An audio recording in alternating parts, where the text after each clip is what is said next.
Hey, everybody. Just saying hi.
Hey everybody, welcome to class. Hope you're all doing well. Um, so let's jump right into stuff. Hopefully you guys got did you guys get the announcement that I sent out about your grades from week one?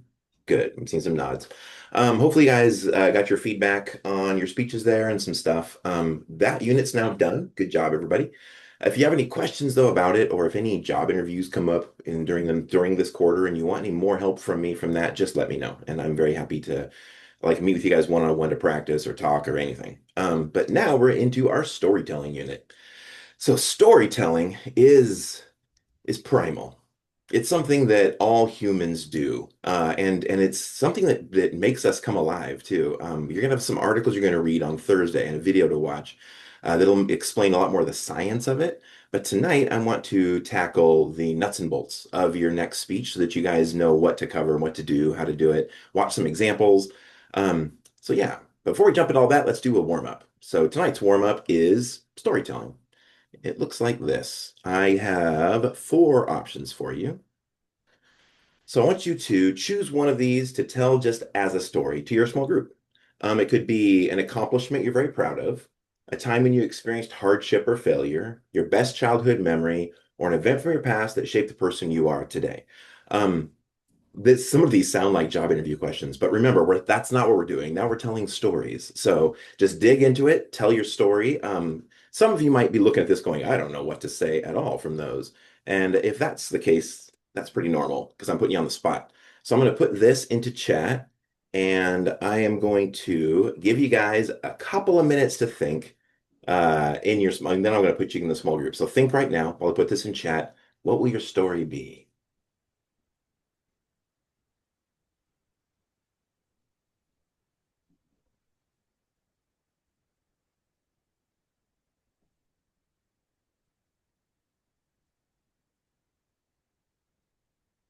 Hmm.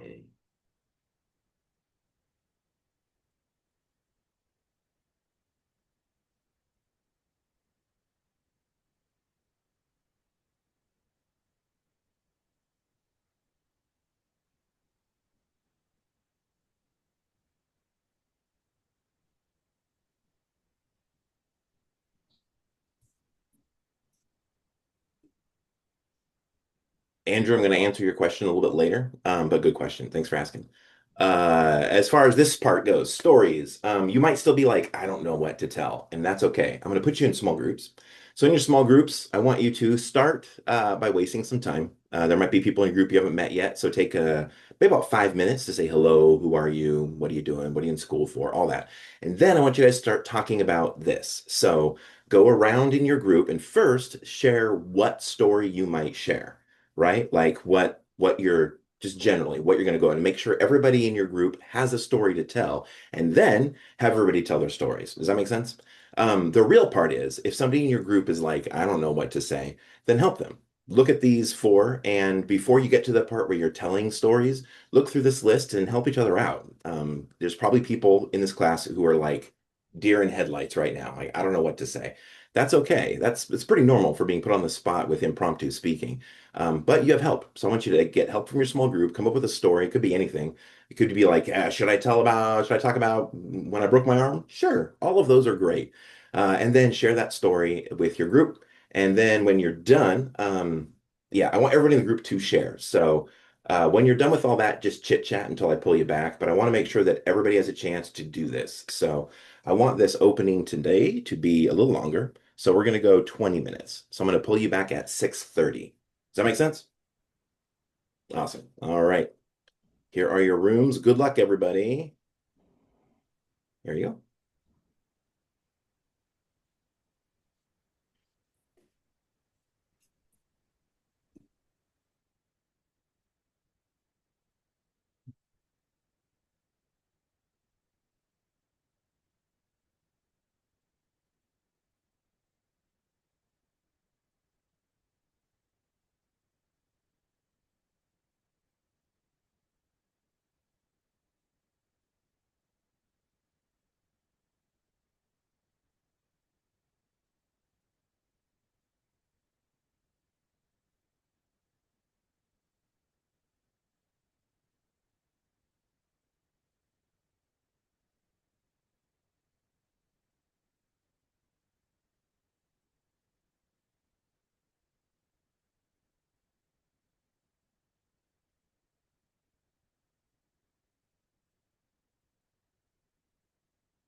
All the way down there taking a pig.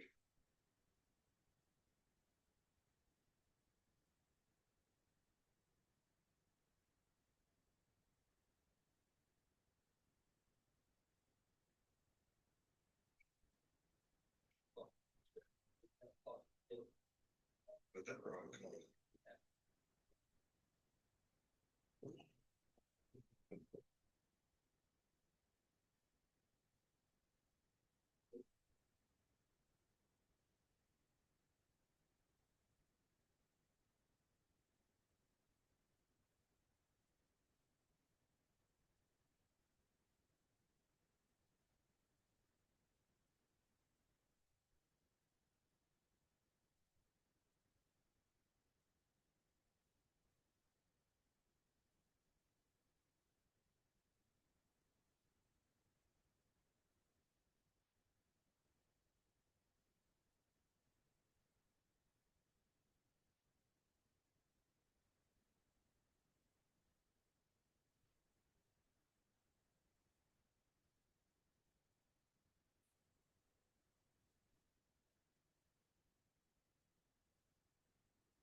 Hey, Danny, are you there?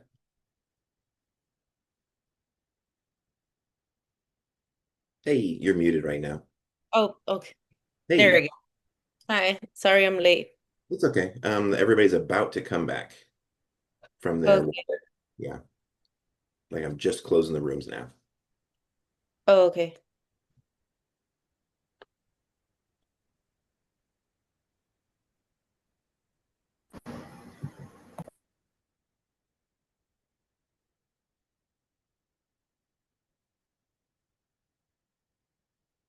Welcome back. There's still more people to come, but how'd that go for you guys? I go okay? All right.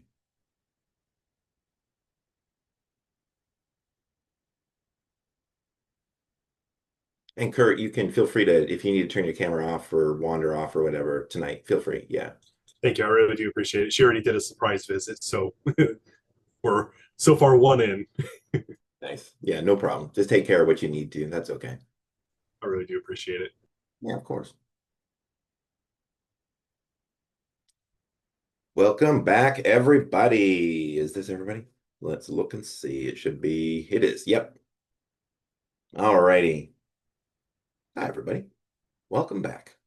So hopefully that went well. That might have been, I don't know, might have been tough, might have been easy, depending on who you are, and it also might have been tough or easy, depending on if you've looked at the upcoming assignment. because this is really similar to what I'm going to have you do for your next speech, which you all should have already looked at by now. We're going to go over the instructions a bit later in class, but I just wanted to make sure if any of you are stuck and you're like, I don't know what story to tell, hopefully that warm up gave you at least an idea, something you could do. We'll have some time later in class to also talk more in small groups if any of you are struggling to come up with something. But I wanted to say, if by the end of class today, any of you are like, I have no idea what to tell for my story, please let me know and I'll be very happy to talk with you. Maybe what I'm really going to do is ask you things like this, those kinds of questions. But sometimes talking to another person can help. But things like an accomplishment you're proud of, a time when you experienced hardship or failure, your best childhood memory, or just an event that shaped who you are, those are all really good ideas as far as what stories to tell for this upcoming speech. All right, let's talk about storytelling, how it works. Well, Thursday's going to be about how it works. I want to tell you guys now in the beginning of class. I'll try and remember to tell you at the end of class too, in case anybody else shows up. But there is no class Thursday. I am traveling tomorrow. My partner and I head off to Illinois to drive across the country to move him there. So, yeah, us and the dogs, all that, are going to be in a car for like 4 days. So instead of that, I have an assignment for you guys to do. So I'm going to show you that right now, and then I'll get into what we're talking about today. The assignment is just really my way of making up for the class that we're missing. So what I did was I took all the videos and the stuff that you would work on today and Thursday, and I just put them all on Thursday. That way you can do them all on your own.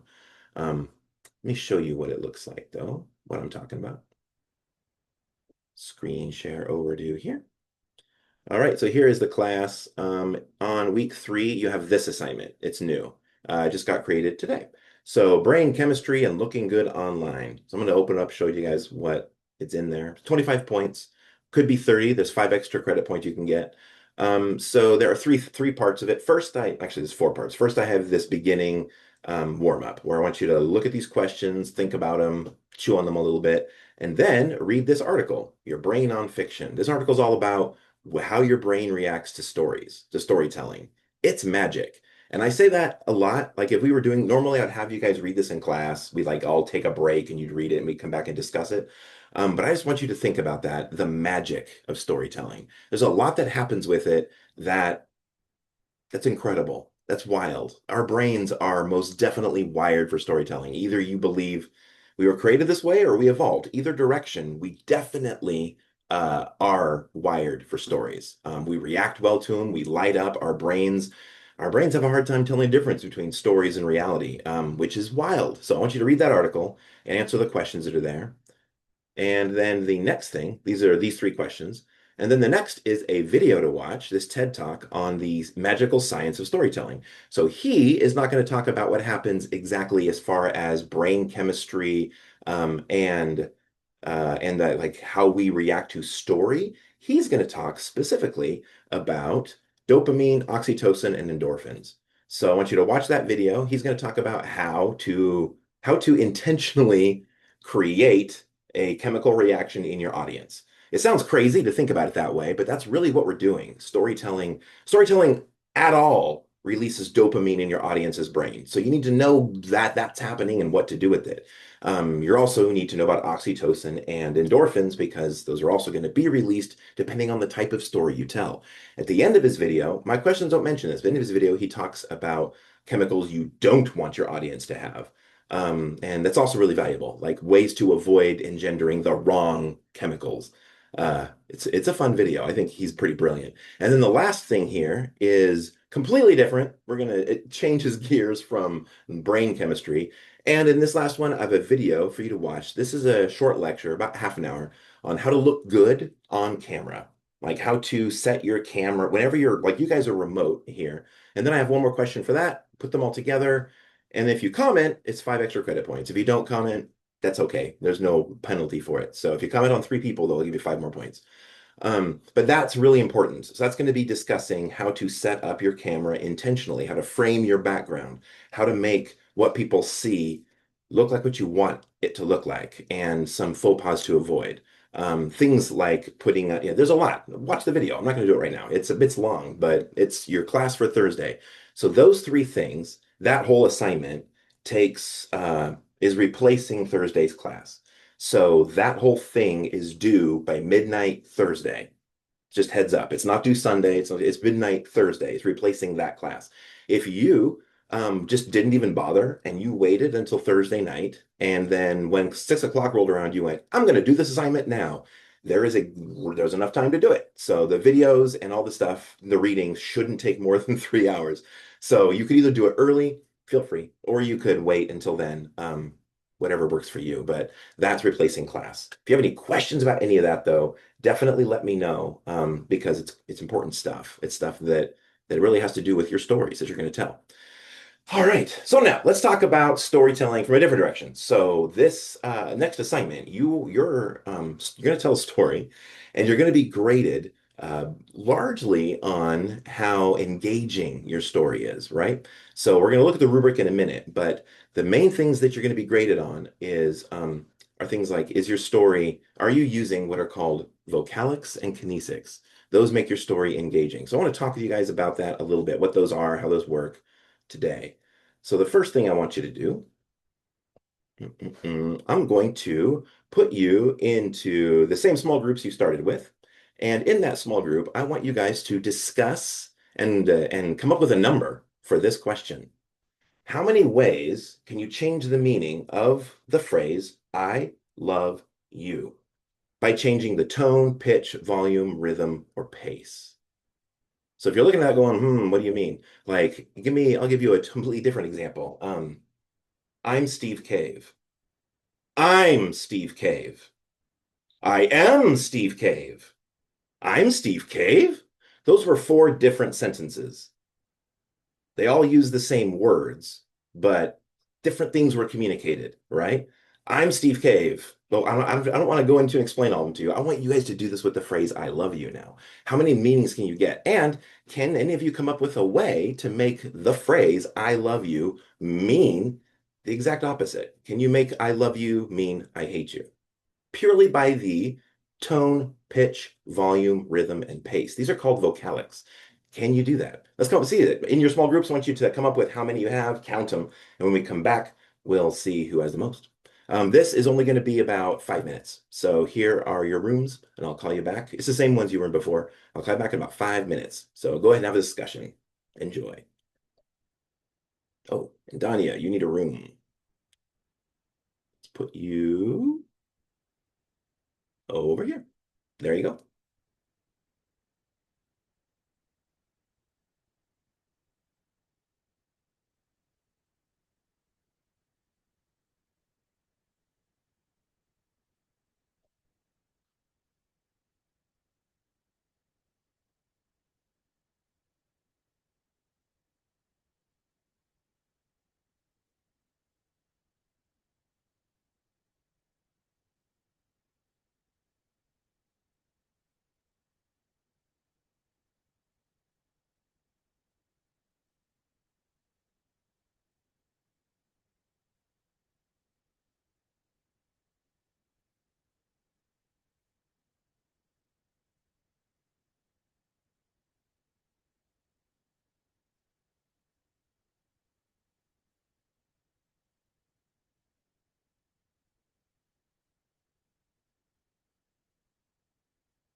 Hey guys, welcome back.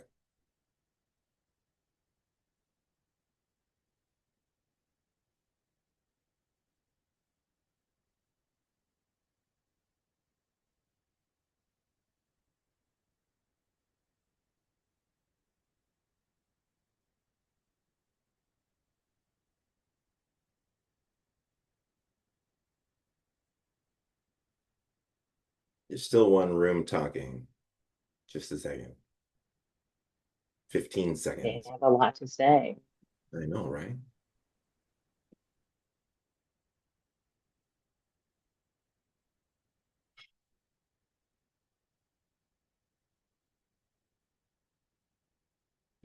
Well, there everybody is. Okay.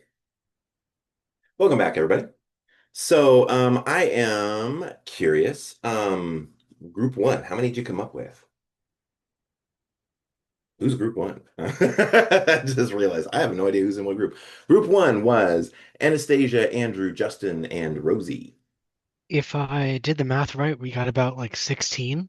16. I've I've forgotten all of them, but I mean, most of them are there was at least four with different emphasis on I love you in different contexts. There was the if you say it in a passive aggressive way, just I love you and they don't respond. Mm, Depending on the if you're saying goodbye, the tone and pitch with that, there's four or five with that. Um, if it's a question, uh to end an argument is one way of putting it. Also tying into the passive aggressive, I guess. mhm. Um, I've forgotten the other I ones at can this add point. some more. We had when you're in appreciation, Mm, you can use an apology to show your feelings towards somebody as an apology, an assurance. I love you. Yeah, I like that. Uh, when your feelings are hurt, when Mm, you have hard feelings, for mutual understanding. Let's say we have, you like read my mind. mm.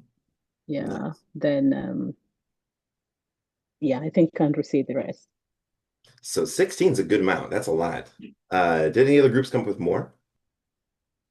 Hey, Hannah, I see your hand up. How many did you guys come up with? So initially, we were talking about how, and feel free, anybody in my group, to add on if if you feel like you want to. Um, but we were talking a lot about tone to begin with, and how depending on the emphasis you're putting on different words in any phrase, but with I love you also, there are at least, five-ish possibilities there of kind of different emphases you can put on. And Hmm. then with volume, there's you can speak quietly or you can speak loudly. So there's seven there. And pitch, um, you can either speak like really high up in your head or really low, from your chest and your belly. So that's at least nine. And then when we're talking about kind of the different combinations of those factors that can be used, um, you know, because those can be mixed and matched in many ways, depending on many circumstances, you could honestly like take that nine and put it to the power of nine, and it's pretty much endless what you can do with Yeah. that. So It's crazy, right? And, Like it's crazy and when then you I brought up about it. Oh that yeah, some Dr. different languages can be different too. Like I know Mandarin's a tonal language, so how would the tonal language changes affect um, going into tone with just saying a simple phrase in a bunch of different ways? Yeah, this is good stuff. There's a lot, right? Like we talked on 2 weeks ago. We talked about how communication works. We kind of talked about how we can't not communicate. And if you remember, there's also that we are always communicating actually two things at once. We're communicating the information we're giving, and we're also communicating our relationship status as we see it with the person we're communicating with or people, which is which is a lot of information to just put in tone in I love you, right? Was anybody able to, or any group be able to, just changing the sound of your voice, make the phrase I love you come across as I hate you? Anybody want to show or demonstrate what you did with that? Lauren. I got one. Oh, Oh, Lauren, okay. let's go. Oh, yeah, no, we had said like if someone was to tell you they love you and you don't feel the same way in kind of a mocking way, you just like, I love you, and kind Right. of change that to something snarky and rude. Yeah, yeah. Did everybody come up with that? I mean, it's so when you think about it, the phrasing, the words start to become somewhat unimportant. Like the phrase, the words "I love you" can be made to mean so many different things that it's like, why do we use words at all? But of course we do, because we need to be specific. But then it's our tone and it's all this vocalics that really add color to what we're saying. That's the way I like to think of it. It adds color to what we're saying. People who are monotone, that's when you just have one tone and that's all you use is just this one tone for everything you say. We call those people monotone, but another word that comes out of that is monotonous, monotonous. They sound boring. So one tone all the way through is snoozeville. Don't do that in your story. Don't do that in any speech. Try to make sure you vary that. It's the variety that adds all the color to what we're saying, right? If you just used one vocalics and only one, like you just used tone, not tone, volume, so you talked really quiet to make your story really mysterious. But if that's all you did, then it's terrible, right? So you need to have variety. That's how this all works. I'm glad you guys come up with so many. That's awesome. That's really, really good. Let's so you guys understood all that. There's readings, by the way, you have that's for Something Due Sunday that talks about vocalics and kinesics. So make sure you tackle that. But vocalics, that makes sense to everybody? As far as what each of them are, all the pieces, there's pacing. That's how fast you talk. If you talk slower or if you talk really, really fast, that might not sound like it's communicating much, but it usually does, especially with combined with other things. If you're talking really fast, what's that saying about our relationship? Are you trying to rush through this? Why is this person talking so slow? Are they trying to emphasize something? Are they trying to, it depends on the situation. But there's pacing, there's rhythm. The rhythm that we speak with is actually pretty important. I have gotten my master's in creative writing, so when I got that, I learned that I end up talking with a lot of rhythm just naturally. I don't mean to, but it's something that I picked up. But just, communication without any rhythm can be really tricky. So be paying attention to where those beats are, and you can mess with it. The other one is pitch. We talked about this. Somebody's talking about that high and low. It's just that is fine, but we use those when we're telling stories. The most often time I see pitch used, and the most often I'll imagine you're going to use it, is when you're making people's voices in your stories. That's a very common thing. Is like, and then my brother said, "Well, I'm an idiot," and then things like that. Most people give males comically low voices and females comically high voices when they are telling a story. And that's 100% okay. That's how most people do it. So if you will have characters in your story, that's an easy way to differentiate them, is to say that my brother said, and give them a low voice or a high voice. But that's not the only way. You can do lots, right? You can also do volume. So that's, like I mentioned earlier, you can whisper when it's something really secretive or scary or whatever. That will bring the audience in. When you want the audience to pull in, that's when you talk quieter. And then volume up, like spiking it, yelling, shouting, screaming in your story, if it makes sense, can be highly effective at connecting with your audience and getting them to be engaged.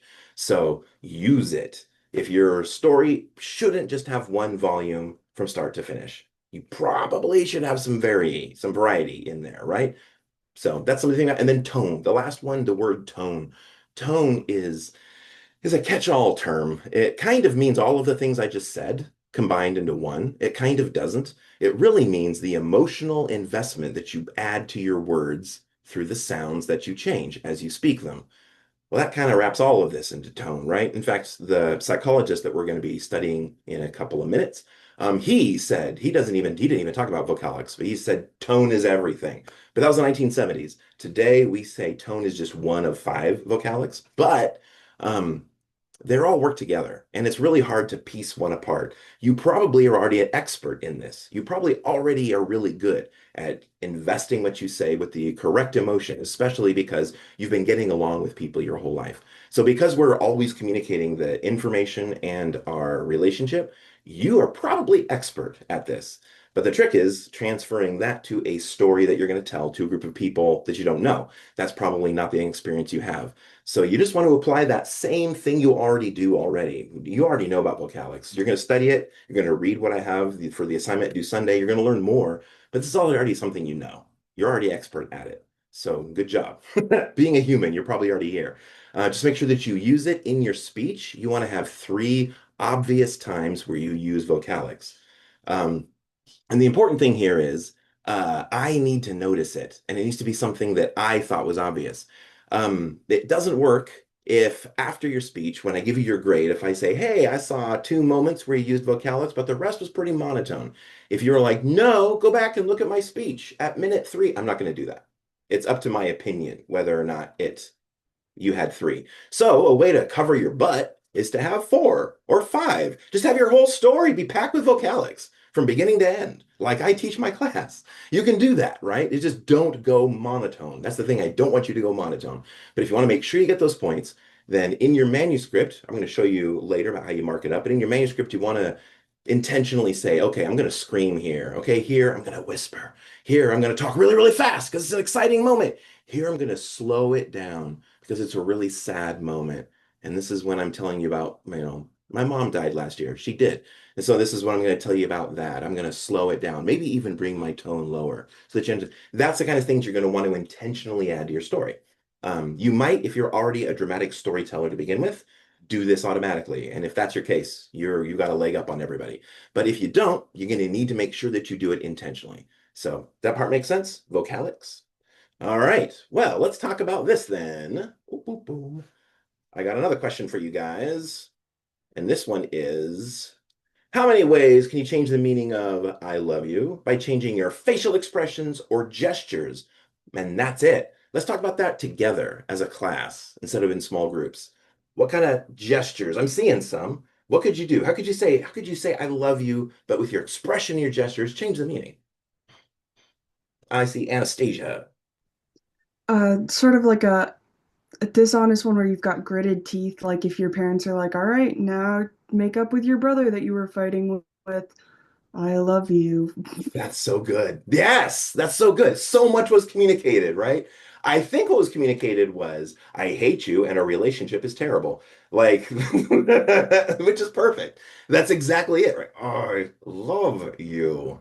Yeah, and you can even like you could frown, you could add a lot to that. Like, that could mean several things just in and of itself. That's good. Anybody else? Lucas. I was thinking like, oh, this person has walked, like you forgot to tell them that you love them and they're going on a trip or something and you're worried and they're already like 50 feet away from you. And so you're like, I love you. Oh God, that's cute. Yeah, that would work great, right? And that's adorable. Yeah, good. Let's do another one. Anybody else? Oh, I see Kurt's hand up. You do it more like a fed up, just like, fine, I love you. Oh yeah. Oh my God. And that like the relationship piece you're telling along with that's going to be really important. Right? And how many times have you guys tried to express something like that and you've used your vocalics, your kinesics, and the person listening has heard something different than what you meant to say? Yeah, that's all of this at work. That's because our communication is weird. Like we do it all of our lives. We're pretty good at it, but at the same time, we're also pretty bad at it. Like we that's why you have a class like this. We are all naturally good, but then we make all these assumptions unless you really think about what's going on. You guys, after this class, you're probably going to be better at friendships. So that's a good thing. Let's focus on kinesics now. We just kind of demonstrated it. Let's look at the 8 different kinds, and then how they each impact your speech, your teaching is what I'm going to say. So here they are. So 8 different aspects of kinesics. First one, haptics. Does any of that sound familiar to you guys? Haptic. If anybody here seen the movie Ready Player One, It's a fine movie. The book's way better. But if you've seen the movie, he puts on a suit so that he can like run in the video game, and it's called a haptic suit. On your phone, if you turn on haptic feedback, when you push a button, it'll buzz. Haptics means touch. That's touch. So it's communication through touch. You might not think, you know, like, huh, do we communicate through touch? Yes. Imagine right now if this class was all in person and I just walked up to you and put my hand on your shoulder. That would communicate a lot. Probably too much. I think we'd all be uncomfortable with that. I wouldn't like it. You wouldn't like it. It would be weird. But that's what I do if the class is in person. I walk up to somebody in the front room and I say, how we doing? And then they go, ugh! And I'm like, yep, that communicated a lot, didn't it? It certainly did. When somebody touches you and they don't have permission to, oh, that communicates a lot, right? And how people touch says a ton. I am a hugger. I like to hug people a lot. I know a lot of, not most, most people, a lot of people aren't. That conflict makes things weird, right? I'm like, oh, I like this person. Let me hug you. And they're like, oh my God, he's touching me. Yeah. Haptics is complicated, just like all pieces of communication. Haptics is tricky. It's one of those things that you kind of get just by living, just same as vocalics. You probably understand a lot of these things, but when culture is different, and culture can be personal, that's where a lot of this gets weird. Has anybody ever talked to a close talker? Somebody who gets way too close to you when they talk. Yeah, yeah. That's proxemics. I'm jumping ahead. That one is proxemics. So haptics, proxemics is communication through how close you are. So how close you are to somebody or how far away is determined by culture, but we don't talk about it, but we all understand it.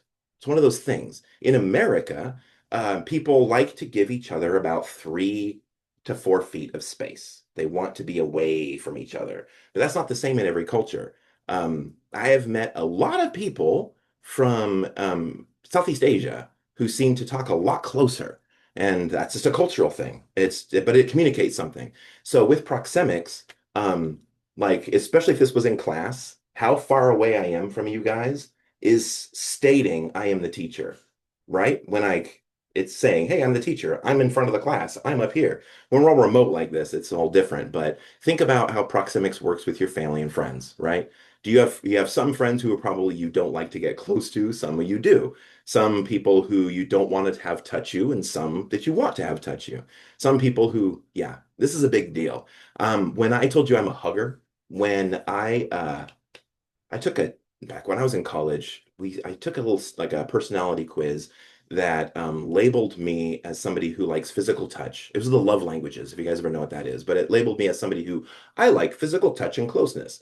I had a friend in my group who, as soon as he saw that, was like, oh my God. And then he hugged me from then on every time he saw me. Problem is, I hated the guy. So I say he's my friend, but of course I hated him. Anybody else have friends you hate? I do. So yeah. And so that like ruined my summer as far as hanging out with that group. Because as soon as oh yay, he's thinking he's connecting to me. I'm like, this is ending the relationship, is how much because you don't have permission. Proxemics, right? So that's haptics and proxemics combined. So a lot of these do combine. The next one to talk about is the most obvious one, probably should be the first one on the list, is gestures. Gestures are a huge part of kinesics. And like I think I said already, this is not a gesture. This is a symbol, right? Same as this, same as this. All of those are symbols. They're not technically gestures. They're not part of kinesics. Those are words. Those are sign language. Those are a different kind of thing. However, everything else we do with our bodies when you're gesturing, I flail around like one of those lot blow up things all the time. You've probably noticed when I'm teaching. I think gesturing is extremely good for adding meaning to what you're saying. I think you should use it in your story. Again, if you aren't somebody who gestures normally, if you're somebody who sits still, plan those out. Like, especially at a big moment, say, oh, this is the time where I'm going to go, or I'm going to put my arms up, I'm going to do whatever. You can also use your face. Both count for kinesics, but gestures are the easy one, right? So that's another one. Facial expressions, that's the fourth in the list. I mentioned that already. It's expressions you make with your face. For your storytelling, I really want to make sure that you engage your face. Your face tells the audience how they should feel. That might be weird, but this isn't my idea. This is Cicero's idea from 2,500 years ago. So there's a philosopher, Cicero. He's very, very famous. He's like a Plato type contemporary. And he believed and argued that when there is somebody in front of an audience speaking, that they become an emotional role model for the audience. So the audience doesn't know how to react to your story unless you tell them. It's very similar to when you watch a movie or a TV show and the music tells you how you should feel during a specific scene. If you haven't noticed that that's what's happening, and that's what's happening all the time, when you're watching TV and the music is like, oh, that's a sad note, that's telling you you should be sad right now. This is a sad scene. Without that, you'll have people laughing at the wrong moments all the time. You'll have people reacting. Oftentimes, people react with humor when they're uncomfortable. And if you don't want that to happen, you need to tell them how to feel. So, with your story, I don't want you, if you're going to tell like a sad story, for example, try not to smile and laugh as you tell it, because we will smile and laugh as you tell it, and that would be horrible. Does that make sense? And I know sometimes you'll get comfortable, you get uncomfortable, you get nervous, and you're like, oh, so maybe don't, if that's you and you're practicing and you can't help but say, oh, my mom died last year. Yeah, don't say it like that. That's not a funny thing.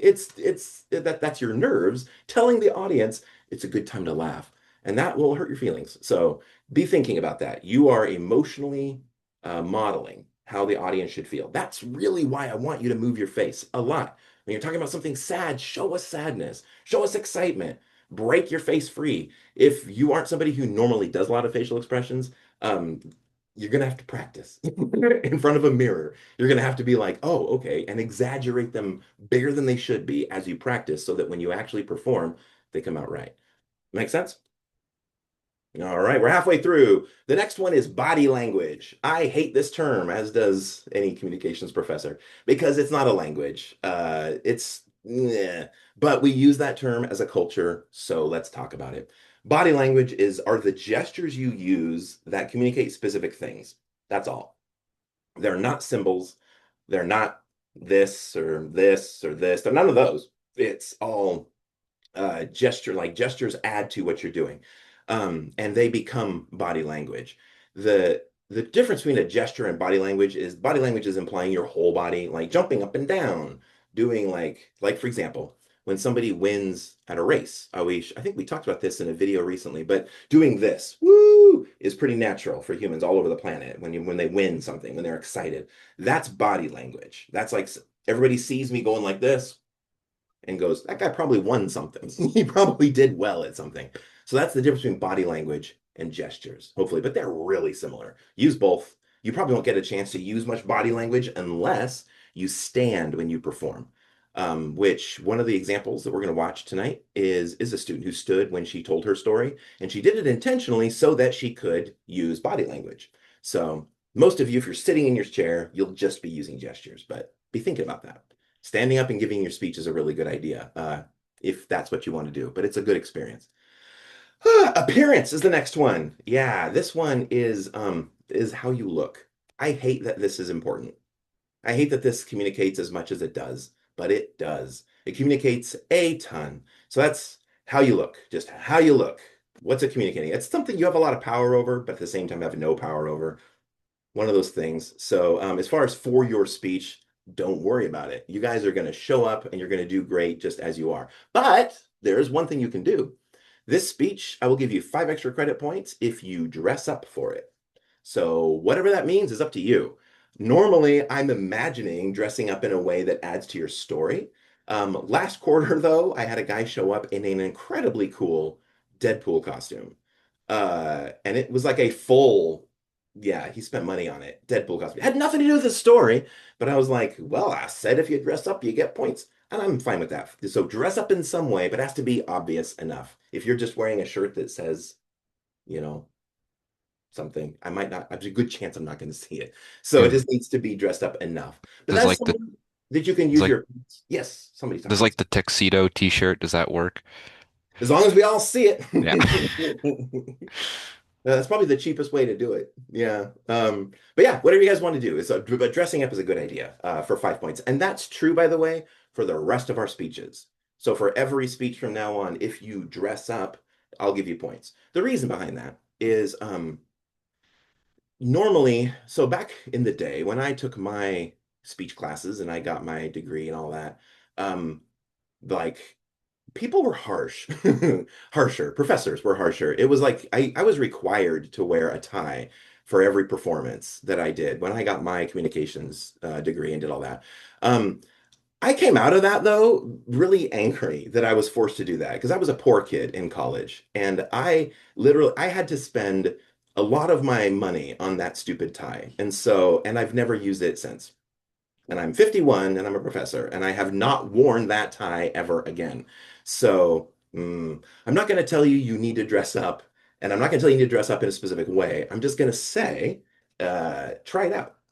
It's a good hack. If you look, the better you look, the nicer you look, your audience will react better to you. It's kind of one of those, same as smiling.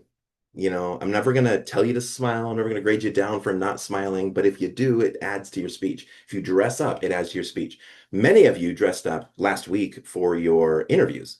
And that wasn't in the rubric. I was like, oh, dang, I should have said 5 extra credit points for dressing up. But for those of you who did, I noticed, and you did look more professional.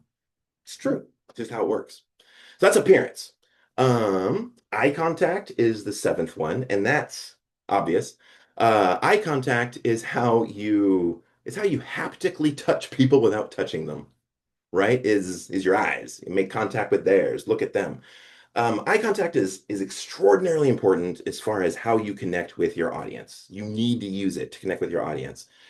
However, we're in a pickle because we're remote, and this is weird. So normally, with people who are live, you would simply just look at their eyes in the class and pay attention to how they're feeling and make sure that they're looking at you and react to how they're reacting. You'd be doing that if it was live. Here in this class, your camera is not where everybody's eyeballs are. So we end up having this stupid situation where right now I'm giving all of you eye contact, but it doesn't look like it to you, does it? It looks like I'm looking away. If I do give you eye contact, I can only see you with my peripheral vision. So I think you're all looking at me. I hope you're all looking at me, but I have no idea. So that game, when you're remote, it's annoying, but it is a game you have to play. So for your speeches, the ideal situation is one where you give the audience eye contact and the camera, and the audience and the camera, and the audience and the camera, and you do something like that. That's the ideal way to remotely perform. That's tricky. You're going to be thinking about a lot of other things. So practice, give it your best shot, practice it, but don't hold yourself to too strict of a standard for this. I think eye contact is worth only 5 points in this next speech out of 75. So if you don't get it for this speech, if you just read your whole speech and never even look at the camera, you will only lose 5 points. So, but I will expect you to be practicing that between now and then the future because we'll be moving towards note cards. That's the goal, move towards note cards. I will never expect you to look at the audience the entire time. I will expect that you will look at the audience down here, look at your note cards, kind of go dance around with all that. But that's my expectation for this class. And that's a better way to go anyway. There is a problem that you can create where if you give too much eye contact, that can be a problem. And it can make your audience really uncomfortable if you do it too much, right? So it does. It's way too much. There's this guy on YouTube I like to watch. What's it called? Religion for Breakfast, because I'm an atheist who went to Bible college, so I have a lot of thoughts. I want to be his communications teacher so bad because somewhere along the line, somebody told him, give the camera eye contact, and he thought that was a religious rule. And it's just this. For all of his videos, the entire video. Let me explain to you what I'm doing. And I'm like, blink for the love of God. So you can't just stare at the camera. It is best to look around. It makes the audience more comfortable. That all make sense? And the very last kinesics is artifacts. That's stuff you have with you that communicates to everybody around you. Like when you sit down at a table and you put your cell phone on the table, that's communication. You just told the audience, told the people you're having lunch with a lot. And that you can do it without even those kind of dramatic moments like my phone's on the table. It can be things like a cross necklace can tell people what your religion is and probably other things too. They'll probably make a ton of assumptions based on it. That's how humans work. So all those artifacts you carry around, oh, that person's got really expensive shoes. Like, that'll tell the people a lot. You have that red on the bottom of your fancy shoes. or whatever you have, everything you see behind me right here in this class is communicating to you guys nonstop. I set this office up about a week before class started because we had just moved, so nothing is where I wanted to be. But I still put a lot of thought into this. Like I knew you were going to see this. This is Baloo and Kit and their airplane from Tailspin, and that's important to me because that's my nickname is Baloo. You didn't know that, but now you do. So things like that are communicating constantly. There's King Ghidorah over here, so, like Godzilla. There was a raccoon. Anyway, lots of stuff. All of that communicates. When somebody comes to your house and they step into your living room, and they look at what you have on the walls, what you have everywhere, they are assuming so much about you. It's communicating a lot, right? Same with your bedroom. I'm looking into lots of people's rooms, and it's communicating a lot. Yeah. So that's that. Any questions about kinesics? I think kinesics, it has its fingers in more pies than vocalics. Vocalics makes sense to me. You can kind of wrap it up with tone. Kinesics, it's a bit more tricky. Eye contact, touch, gestures, facial expressions, all of that. It just has to do with how you move. That's what kinesics, the keen is movement. So hopefully that makes sense. For your speech, you're going to need to include 3 obvious dramatic moments where you use your kinesics. Those could be planned out like dramatic gestures. They could be planned out dramatic facial expressions. Both of those work really, really well. If you just use gesture and facial expression through the whole thing, that will also work. But if you want to make sure you get those points, plan out at least 3 dramatic moments where you're gonna be something like that. You're gonna gesture, or something like that. Make sense? All righty. So that's as much as I want to lecture today. Hopefully I've gotten to the end of it. Oh, no, there's one more thing.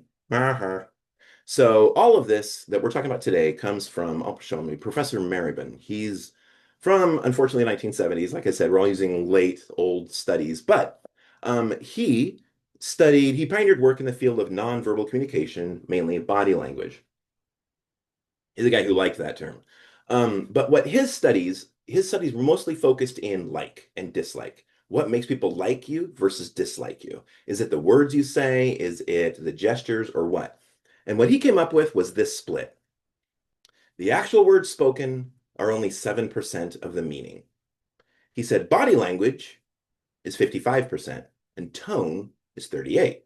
So between all of those, according to him, and this is the numbers most people use. If you look up online, like how much of communication it actually matters, you'll see these numbers used over and over again all over the internet.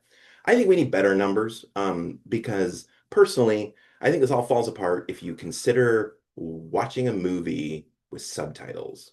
Then it all starts to get weird. Like, wait, no, the words do really, really matter. Like if you've watched a movie in a language you don't understand, I think more than 7% of the meaning is the words. I can watch an entire film and not understand what's happening at all. But what I want you to take away from this is that a ton of the meaning is in what you do and how you say it. When I was a kid, I would fight with my parents a lot, and my mom would often tell me, like, she'd be like, hey, clean the dishes or empty the dishwasher. And I would say, fine. And then I would get grounded. And I'd be like, what? I said fine and I did it. And then it took me until getting this degree to really understand that tone and facial expression are where all the meaning is. When I was saying fine to my mom, I was cussing her out. It was exactly the same equivalent. I might as well have, right? That's what she heard. That's true for all of our communication that we do. So it's important to know. So yeah. Any last questions or thoughts or anything about this? This is the last of my lecture, I hope. Yes, Lucas. So I've been playing a lot of Red Dead Redemption 1, and I'm in the Mexico chapter where like almost all of the NPCs only speak Spanish. John doesn't know Spanish. I do not know Spanish. So when I'm interacting with these NPCs, I really have to be like, okay, they are talking really casually to me, so they're probably telling me some kind of gossip around town. The bartender is probably telling me not to have another shot of tequila. And so like I have to like really pay attention to what they're doing to understand what they're talking about so that I don't accidentally shoot someone. which I have done. But yeah, that's what I think about when I think about body language. And the subtitles in that game, they make them Spanish. So even if I had the subtitles on, I still don't understand it. So I think that's something fun that I've been interacting with is, oh, I Yeah, have to actually look at how these people work to understand what they're saying. that's a really good example, like a good that because the exact same thing. I'm curious, those of you who does anybody here speak a second language? Leon does. Yeah. So there's also stuff that says when people learn a second language, if you learned it through immersion, you are also probably better at this. And you've probably gone, has anybody been through that? Because I did when I was in Japan, that I was an exchange student and I was just sort of chucked into high school. And it was a lot of like, I think that person, like, I know one word that person said. The rest of the sentence, though, I think they're happy and I think they want me to have lunch with them, maybe. The word I understood was food. Like it's things like that. Does anybody else here who's learned? Yeah, I see Leon. Yeah, is that how it works for you in English? Do you listen like that? Yes, exactly. Like some word I don't understand, but I guess from phrase expression and like a body language or something, I try to guess it, and yeah, I correct. Yeah. Yeah. Yeah. I completely understand that. That makes sense. That's how this stuff helps. So kinesics and vocalics are also super helpful when you're talking to somebody who doesn't know this language, right? It makes your language more understandable. If you speak with tone and you gesture, it's over there, as opposed to saying it's over there. Like, yeah, that's terrible. All right, let's practice this a little bit. Is it a game? I don't know. It's not a game, but let's try these. Let's try these phrases and see if you guys just show me. Everybody act it out. Let's act out these phrases, try and communicate them non-verbally. So the first one is go away. How would you communicate that non-verbally? Yeah, I see a lot of this. A lot of that. A lot of sweeping people away with your hand. It works, right? It works. Anybody else do anything different that I didn't see? I'm just wondering. Yeah, Lord. Oh yeah, go away. Yeah. And I like that you added the face to it too. That means right. That's good. Let's do another one. Good job. What's that one? Yeah, I see clapping. Nice. This. Now this, interestingly, is a symbol, right? But let's talk. What is this a symbol for? What does this mean? I think it's a messy one. I think it's been used as an emoji a little too much, and now I think it used to mean good job or yes, but I think now it just means generally positive. I'm not sure. I'm not sure. It's a weird one, but yeah, that worked. I also saw this. That worked. Nice. Anybody else do anything different? This one in my culture actually is agree. When you say something and we like that idea, we agree like You that. agree? Oh, that's Mhm. perfect. Interesting. In Japan, this is boyfriend. This is girlfriend. When you're talking about them, you use these gestures. So it's a completely different word. It doesn't work at all. Yeah. So thumbs up comes from ancient Rome and Mm. gladiators. So if you had a gladiator who was, if you had two of them and one of them had won the battle, basically, the other guy was dying or going to die, the Mhm. crowd would, or the emperor would do thumbs up to Um, spare him or thumbs. You've seen the movie Gladiator, oh yeah, right? Where he, absolutely. I don't know that's if it where that started comes there from. though, but yeah. Do you know if it Yeah, started though? that's where it started. Yeah. Interesting, interesting. Nice. Good. Oh, let's do another one. Let's do Will You Marry Me? Oh, I see. There's a ton, and you guys are all looking really sweet. There's a lot of, oh, that's great. You guys mostly, like what I saw was a lot of gestures, but then your faces really said a lot. There was a lot of like, oh, I'm in love and this is sweet looks all over people's faces. Yeah, yeah. That's a tough one. I mean, we don't have a gesture, but yeah, I think if you got on your one knee, that would probably also communicate it. Didn't see any of you do that because yeah. How about this one? I have something to say. Mm, nice. Nice. I see Hannah did this. Like that's more I feel like that's more demanding, but the same thing. I have something to say. This is like we all learned this in school, right? Like I have something to say. Yeah, good. Yeah, let's keep going. I'm gonna get in the weeds if I keep talking because there's a lot of fun stuff about this, like Leo shared. Turn left. How about this one? How would you tell somebody with a gesture? Turn left. I see Zayla doing a left. I like that. Yeah. Anybody ever, do you take the, what is it, the, when you do out your window when you don't have a turn signal? Yeah, yeah. This would make a lot more sense. Yeah, like curtains, if that's where you're going. Over there. Perfect. These are good. You guys are gesturing experts. How about this one? Hey, can you help me? Yeah, I like how Lucas. Almost look like you're calling over a waiter. Leo, yeah, that's like help. Hannah and Leo both did the same at the same time. Like help. That's a lot more dramatic. That's like you. Help. That's good. That's good. That's good. All right, let's do another one. You must be quiet. Yeah, that's a pretty universal one, right? Is that a symbol? Is that a gesture? I'm not sure. I'm not sure. Does anybody know any others besides this that you would use? Oh yeah, I saw Leo. Zayla. Oh, the silent little fox thing. That yeah, I haven't seen that in forever, Zayla. These are good. Oh, and Zip It. You guys have many. This is excellent. In Excellent. sign language, that's llama. Llama? Oh. Yeah, that's llama. And then spitting llama. Is it really? I just Yeah, remember it's spitting. school, like teachers doing like the what was it like? Like you close your mouth in a sense. I just remember it being It's like Quiet the Coyote. fox. Quiet Oh, there you go. Coyote. That's it. I was thinking fox. Thank you. Thank you. Quiet Coyote. Anybody else ever does that? Is that I know at least Zayla knew what that was, but yeah, Quiet Coyote. How about this one? Don't interrupt me. Ooh, Lucas's. Kurt's. Nice. These are all really good. There was a lot of the facial expressions were strict. You guys were really quick at like, and that's important. If you just went like, what's that mean? I don't know. You're at a party. That doesn't mean don't interrupt me. Yeah, good. How about I'm so excited? Yeah, you're all doing it perfectly. Yeah, I think that's pretty universal. Yeah. Mouth open, face excited. If you just don't use your face though, if you just went, did I communicate excited very well? No, I communicated, I don't know what I communicated. Yeah, Kurt, it's like you're lost, you're a mime lost in a box. Yeah, so make sure you use your face, right? Make sure that you use your face as you tell your stories. And I think there's one more. Yeah, this sucks. Oh, Kurt going, that works. Lots of thumbs down. Yeah, your face needs to be engaged though, right? If you just go like this, but you're like, that's weird. And then who knows? You gotta tell them. It's mostly the face, isn't it? This sucks is mostly in the face. A lot of these are. So that's excellent. Good job, guys. So the next thing I want to do then, since you guys are all experts at this, is mime time. Okay, so for this, I'm gonna put you into groups again, new groups.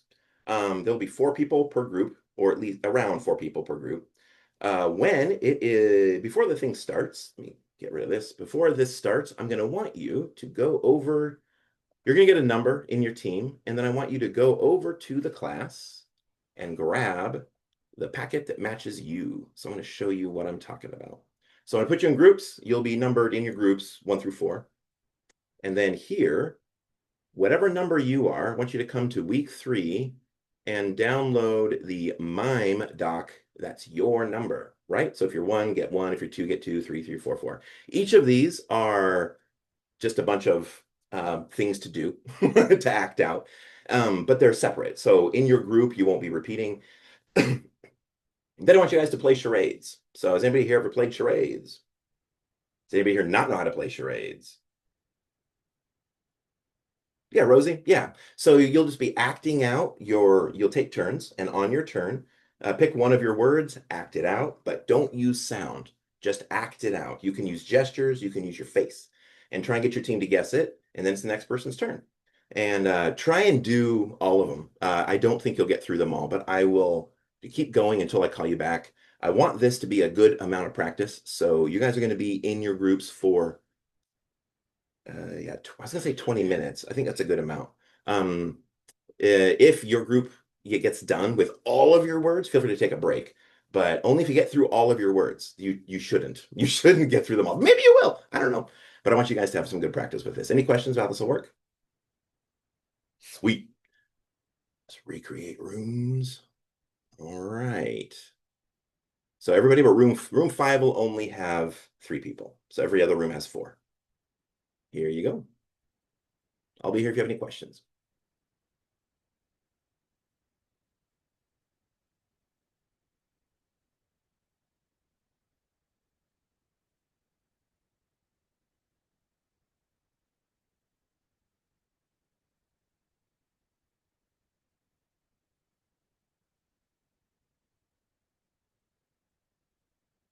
Do you see your button, Anastasia?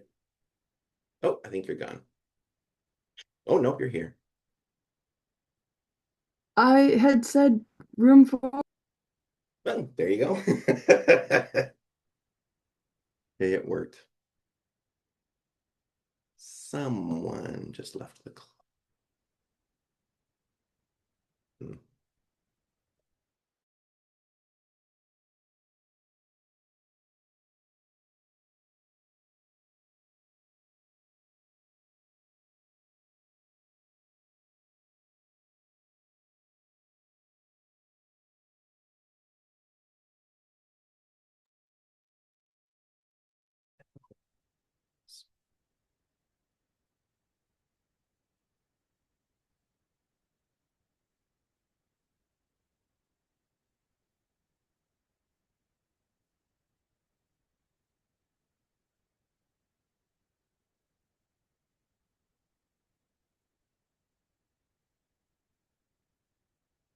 Oh, right.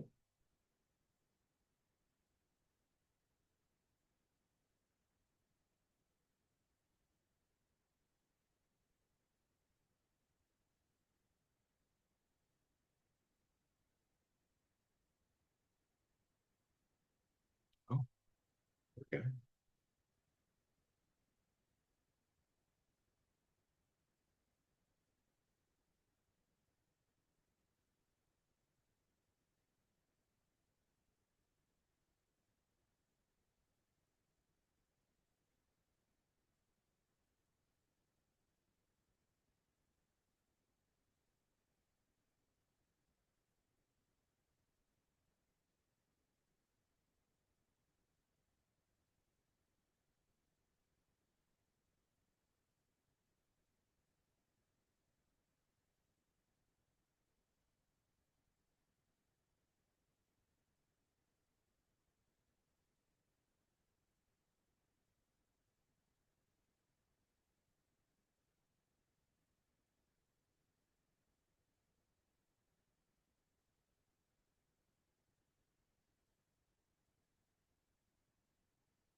At 9 minutes.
Hey, Leo. Oh, you're muted right now. We we lost someone either to the internet failing or they just left. Not really sure. So I'd look for Anastasia trying to rejoin. Okay. Thank you. Yeah. Be on the heads up for that. But Yeah. wasn't sure if I just left the breakout room Mhm. to come back. Is class ending or are we taking a break and reconvening? I'm pulling everybody back at 7:50. So Ew. if you Okay. already did all yours or you're already done, you can just chill. But you can also Okay. we can put you back in the room if you want to. Nah, it's fine. We all agreed to call it good. So Yeah. Thanks for letting me there, know. I think yes, Anastasia's internet's terrible. She was having trouble earlier. but there was here, I will send it to you in a direct chat because it is a little coarse. Mm. But I did think of this particular Far Side knockoff, which was pretty funny.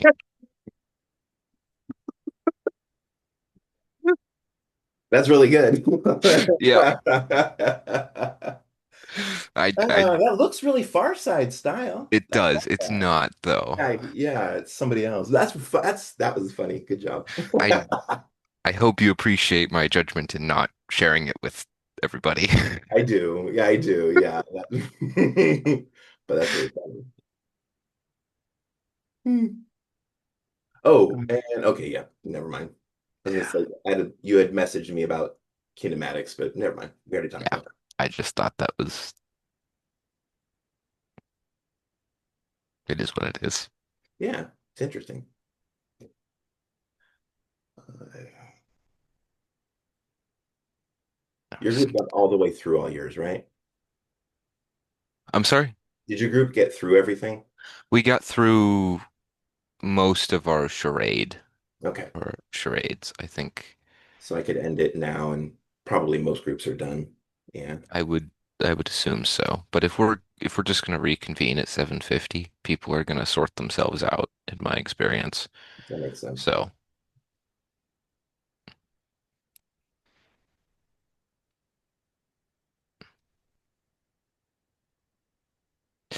I was going to mention the um I can't remember watching movies in foreign languages Mm. and the audio. There's some really interesting, it's like if you don't understand what's going on with the audio turned off, it's not a good movie. Right? I remember like Star Wars, like that was all made to be able to be watched with no sound. Yeah. Yep. I mean, as important as John Williams' soundtrack is, and the dialogue is as important as those things were, what made it so good, I would say, is the fact that it's understandable strictly without the actual syntax. Yeah. That's a really good example. That's a really good example because that would follow probably the 7% only being meaning, being the actual words in that Yeah. movie. Yeah. Yeah. Ella got the prompt where you have to pretend to be teaching the class, Steve, and she was like, "I'm pretending to be Steve" at the end, and she went like, That's awesome. Oh. Yeah, that one "Sorry." I usually get made fun of a bit and I enjoy it. Go for it. Oh boy. Ella. Okay.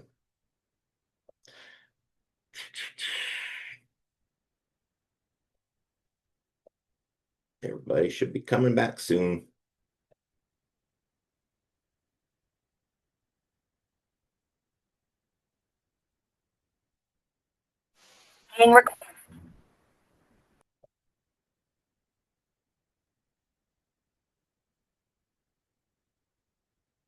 What else how much do we have left for today? We have watching a video about audience analysis. And then we're going to be watching some examples Yeah. from past students. That's the rest of class. There was this other part I was going to do, but we're kind of out of time for it. I don't think we need to do it either. There's a lot that I plan, and then I usually take things out. Hey, Andrew, yeah. Yeah. I know you said you were going to get to it later. Just want to make sure you are still going to go over the assignments due tomorrow. Yes. Yes, yes, yes, yes. Let's do that right away. Let's do that like so I don't forget once everybody's back. Is everybody back? Is everybody back? Is everybody back? Everybody is back. Yep. Yeah, Dania. Am I saying Dania? That's how you're supposed to say it. Hi, Dania. I have a note right here to tell me how to say your name. So That's funny. Are we gonna take a break soon, or can I just go get a snack and then come back? yeah, go get a snack and come back. I was planning on just kind of powering through and ending a little early if we can. So if you want to take a break, go for it. This Okay, I'll be back. Yeah, go for it. That's okay. The next thing I want to talk about is your assignment that's due tomorrow. Yeah, so let's look at that. Back over here to Canvas. So tomorrow you have this due. Your video challenge, try projecting. So projecting your voice is a really good skill. It's one that can help you in all sorts of situations. The trick is it's a tough skill to learn. So, but I do want you to at least try a little bit and start on your journey to learning how to project your voice. I don't expect you to just master it with this assignment, but I do expect of you to try it out. This assignment starts with this read through learning to project your voice, which is a really good instruction with pictures that I got permission from Gail to use. And so it's pretty great. I was impressed. So go ahead and read through this. She walks you through exactly how to do it, how to breathe um, from your belly, and how to use things like this. Like there's this yawning part where you open up your soft palate and you get more volume. There's a whole lot here. Go and read through this, practice it, take the advice. Like they say, focus on articulation, make sure that you are enunciating, and then choose, like I say here, choose a passage from short flesh fiction examples for practice or any other piece of writing. I've gotten a question or two from people, how long should this be? That I don't really care about. It's just, it needs to be enough for you to practice projecting. It could be short. It could be, yeah. So don't worry. I just want you to practice projecting for this. I know, like some of you, if you watch other people, some of them are really long. That's great. That's a lot of practice projecting. So whatever works for you. But this could be a story. You could be reading the back of a cereal box. You could be doing whatever you want. The point is trying to get your voice across a room without shouting. That's the trick. I don't want you to shout this. When we shout, we constrict our throat and our mouth up here to get the voice as high as we can. And we do this. That can work, but it's not going to be sustainable for a whole story. What you want to do is learn how to get resonance and build resonance inside your head and how to project your voice. So that's what this is practicing. So you can use whatever you want for it. And then I say here, step 3 is find a place where you can set your phone or laptop or some other recording device far away from you. And sometimes, like there's examples here, the student example in their room, they're just literally across their bedroom because that's all they had. That's great. You'll get more out of this if you can be somewhere where you can put your phone further away. If this class were on campus, I would be encouraging you to use the stage that's there on campus. There's an auditorium that we have, and it's really good for this. But whatever works for you, try it, give it your best shot, record yourself from far away, and then think about it. How did it do? How did you do? What do you think about this? And post it here. And it can be a link to YouTube. You could upload the file directly, whatever you want. Yeah, just like this, just like Hannah did here. Any questions about how that should look, how that should work? All right. The next thing that is due is what's taking the place of class for Thursday. That's the next thing on the list. So make sure you do that. And then the last thing in the module for this week is some writing work, some storytelling writing work. And it is, I'll show you it. And then I'll call on you, Andrew. First, I want you to read this chapter on audience analysis and watch a video on audience analysis.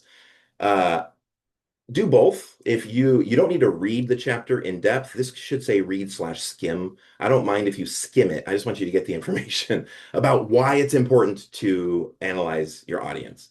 And then you'll have 2 questions. So if you didn't get the answer you want, make sure you go back there and look at the chapter. But there are 2 questions. Why is it important to conduct an audience analysis? You'll have that answer from the video, but yeah. And then this one, what are the differences between beliefs, attitudes, and values? That's important, and that's in the chapter. And then part 2, I have 2 readings, one for vocalics, one for kinesics. If you paid attention during my last lecture, you probably already know the answers to this. But if you didn't, read through those and then answer these questions. Which about vocalics sounds most difficult or embarrassing for you to use, and how do you plan to overcome it? And number 4 is, of the 5 interrelated behaviors and practice of kinesics, which sounds easy for you and which sound hard? Well, what will you do to overcome the hard ones? So that's that assignment. Anyway, that's what you're doing this week. Andrew, you got a question? Yeah. Because we're eventually moving towards note cards, do you want us to do some sort of little note card approach for the assignment tomorrow, or just wing it? We can read off whatever. Just read off whatever. Yeah. If you want to, you can for your own practice, but I'm not expecting that. And that does lead me to talk about for this speech. So for this speech, you are going to be reading a story, right? So how you, where's my PowerPoint? There it is. What you do with that story is going to be up to you as far as how you present it, but I wanted to talk about marking up your manuscript. So you're going to tell a story that's from your own life. It's your own story, something like that. It needs to be between 4 and 7 minutes, 7 minutes long. That's a pretty big window, 3 minutes of landing pad. Just make sure you land somewhere in there. If you go like too much or too little, you'll lose some points. But I would rather you make sure you tell the story you want to tell, right? So those points you might lose for going over. If your story isn't done, finish your story. It's better to lose a few points for going over than to have an incomplete story. So, but practice. The whole point of how you manage to land on that little 3 minute landing pad is by practicing. So make sure you practice your story. How you perform your story is going to be up to you, though. This is a story from your life, something you already know. So you can go a couple of different routes. You could write it all out ahead of time and read from a manuscript. That's one way. It's effective. It can be helpful. What you should do is mark that manuscript for when you're going to do gestures, when you want to scream, when you want to whisper, things like that. Mark that manuscript up. So when you're reading it, it tells you when to do things. You can hold the manuscript, you could have it on your screen, you could have it taped on your monitor next to your camera, something like that. That's one way to do it, is to read a manuscript. It's not the ideal way, however. That's just a good way, and it's not a way you should feel bad about using. The best way to do this is to try and push yourself towards those note cards that we're going to be using in your next speech. They'll be required in your next one. They're not required for this one. But what you could do is practice your story enough, and then instead of having your entire story written out, you just have prompts, like a short version of it, just a few sentences that tell you what to say. That's a more effective way to do this because it's a story you know. That way you can simply share what you know as you share it. So, like, for example, I'm just going to show you I'm not going to I'll just show it to you over here. I'm not going to do it, but like, this is a story, an example story for me. If I was to write about me, I grew up in a small town in Medford, Oregon called Medford. It's a dry and dusty sort of place. And as a kid about 5 years old, there was a snake. It's a story about a snake, the time my mom chopped a snake's head off. So like you could mark your manuscript with things like this, like stars. You can highlight words, make them big. Like I want to yell that, Mom. This star would tell me maybe I want to go quiet there and pause. It's up to you. It's your own marks to tell you. That's one way to do it, is to mark your manuscript. The other way is to use prompts like this. So I know this story. It's my story. So I don't really need to read the whole thing to you. I could just tell you the story, but I want to make sure I stay on track. So prompts like this would help. I want to make sure I tell you I grew up in Medford. I was playing with Star Wars figures, and a snake came up, hissed at me. I freaked out, ran in the house, told my mom, like an avenging Valkyrie. I want to say that line because in my memory, she has her red hair behind her and it's lit up, and I can totally see it. And so I would say, my mother, like an avenging Valkyrie, her red hair flared behind her, catching the sun. I want to make sure I say that part, but the rest of what I'm going to say, I'll just say what I remember. She grabbed a shovel, stormed towards the snake. She bashed its neck so many times that she broke the shovel. And then she told me to get another one. And I did. And then she talked about this snake's head getting chopped off. And then I hop over to my mom never felt that she was very strong. But in my memory, this is how I see her. She is powerful. My mother, the avenging Valkyrie, holding a shovel, chopping a snake's head off to save her son, who wasn't even in danger. It turned out, I figured out years later, that was a garter snake. But it doesn't matter. I know my mom loved me. Story. That's it. That's two ways to go about this, right? The third way is I don't think anybody should do, but that would be memorizing it.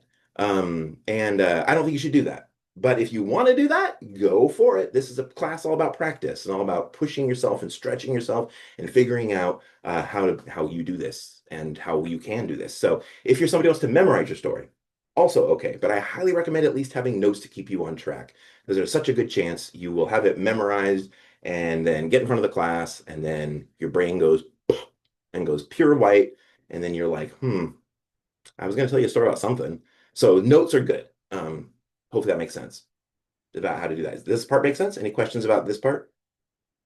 As far as this manuscript, what you're going to do with it, though, it's yours. So I'm not going to ask you to turn that in. I'm not going to see it. I'm not going to whatever. So it's yours. It's up to you to make it something that's useful for you. That's a big part of making this experience useful, is you learning what you need in order to tell a good story. And then you're going to grow from there. So any questions about that, the manuscript part? Okay. So then the next thing to talk about is audience analysis.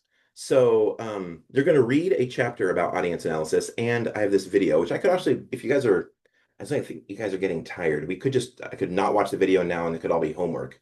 But I just want to make sure it is part of your homework. Make sure you analyze us. The takeaway from this is analyze this class. Don't just watch this and go, cool, I learned that, or it's a thing. No, audience analysis is where you set up the difficulty level for your speech. So is it going to be hard or not?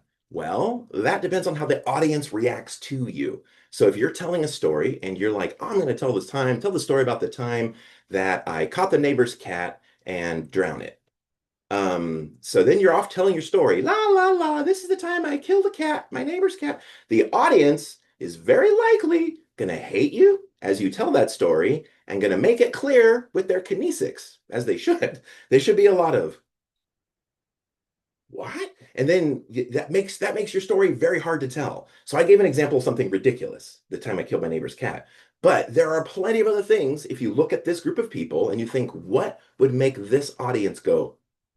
And don't tell that story, right? That's choosing to play the game on an easier difficulty setting. You're not required to do that. I'm not going to tell you, no, you can't tell us about the horrible things you've done. But I do recommend thinking about it, right? Making sure that that's the story you want to tell.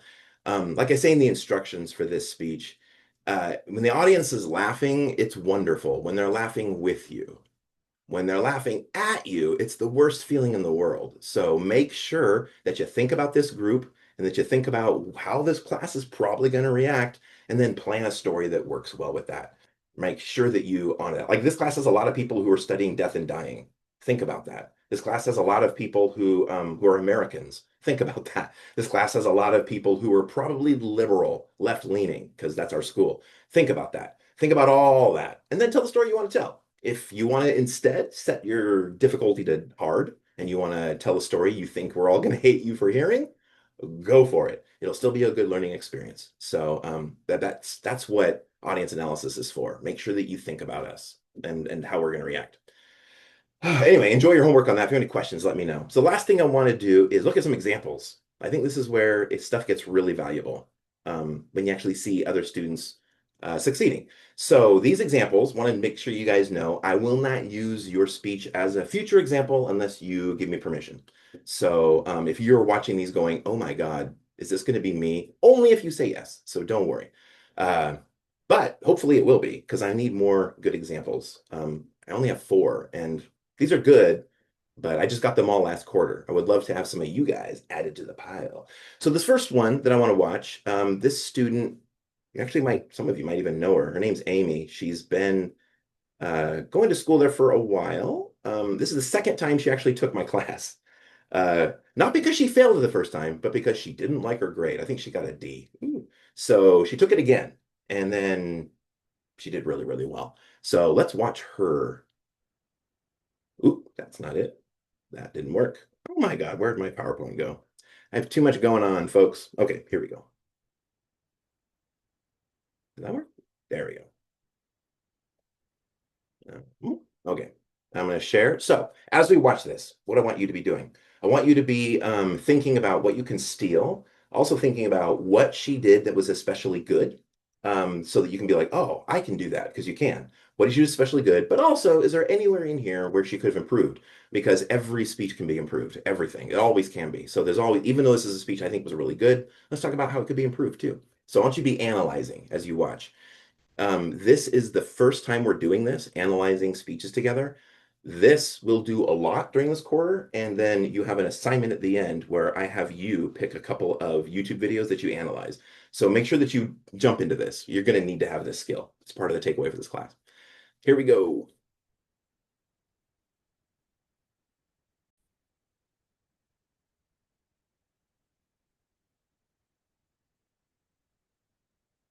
Okay, sorry. It's okay. Okay, nervous, but yes, I feel good. I practiced 7 times, like you said to do. Hey, Let's good, see how it good, works. good. No problem. That's perfect. Well, then I will meet everybody else. Are you guys good? I see they are. I'm going to mute myself. The floor is yours. Okay. I started my first business when I was 20 years old. And by the time I was 25, I had 7 kiosks in 5 malls, a reputation that was built with integrity, and connections with leasing managers who actually took my calls. My dad was a welder, and I was so successful that I was able to persuade him to quit his job, and I helped him start a business at Northgate Mall selling sunglasses. I made things happen. But then I made one mistake. I vouched for my aunt. There's an old saying that says that you should never mix business with family or money with family, but they're your family, and if they see you successful, they want to be successful, and you want to make that happen. So it's like a kind of like a catch-22. But she saw my dad doing well, so she wanted me to help her, so I did. And so I helped her get a business selling jewelry at Tacoma Mall. I pulled strings, got a really good deal on a 3-year lease, and watched her quit on day 3 because she didn't make a gazillion dollars. It wasn't to her expectations. I begged her to give it 30 days, just 30 days. If she couldn't profit, then we'll come up with a different plan. But to quit after 3 days was just unreasonable to me. Next thing that happens is that I get a call from security at the mall telling me that my kiosk is still open when the mall is closed. I completely lost it. I called my aunt, screamed things that I can't take back. My name was on that contract. My credibility was on the line. Overnight, everything I built, my businesses, trust, relationships, was gone. I was blacklisted and was never able to rent or lease in a mall again. And so I ran. Anchorage, Alaska was supposed to be my fresh start. Instead, it was my free fall. No rules, no one to answer to. I gambled, hustled, swallowed pills to numb the shame. I met people who lived fast and died faster. 10 funerals in 6 years. I was tired. It was a warning I ignored until I didn't. I wanted my next phase in life to be me being married, having kids. My biological clock was ticking away, and I couldn't get to my next phase in life if I couldn't get cleaned. So back then, I didn't even know anything about rehabs, but the stigma that surrounded them. So what better place to go and get clean and sober than a clean and sober village where even alcohol is illegal? Emonic, Alaska, a remote Alaskan village, population 900. No roads, no stores, just snow and endless tundra. The sky's so big and vast, it makes you feel so small. The kind of place where time moves differently. The closest thing to a traffic light is the flickering of the aurora borealis. And I arrived in January. The temperature was -40. You walk outside and instantaneously you can feel your nose hairs freeze as you breathe. I came running from failure, from shame, from the wreckage of a life I'd built and watched it crumble, and a habit I couldn't outrun. The village had no pity for self-destruction. An elder named Martha found me like half frozen one night. She didn't ask for my story. She just said, "Come, we need to chop wood." For weeks, I worked with her in silence and going through withdrawals, hauling water, mending nets, learning to read the ice so I wouldn't fall through. And one evening, Martha handed me a caribou hide. She said, "Stretch it." My hands, once so good at counting cash, fumbled. She watched me struggle and then said, "Pride is heavy. Drop it or it'll drown you." Winter hardened, but something in me softened, and I noticed things. The way children laughed as they slid on the river ice, their joy louder than the casino crowd. how Martha saved her last bit of dry fish for the stray dogs, even when rations were low. How the night of the Northern Lights danced green and pink, and for the first time in years, I felt awe instead of emptiness. One morning, I found Martha carving a tiny wooden bear. She said, "For you. Alaska doesn't give second chances. You take them." I'd come here thinking success was about hustle, about control. But this village taught me real wealth isn't in your pockets. It's in the hands that you pull up, the quiet moments that warm you from the inside out. I never got my malls back, but I got something better. Gratitude for a sunrise after the longest night. Respect for the people who endure without excuses. And the courage to call my father and say I'm ready to come home.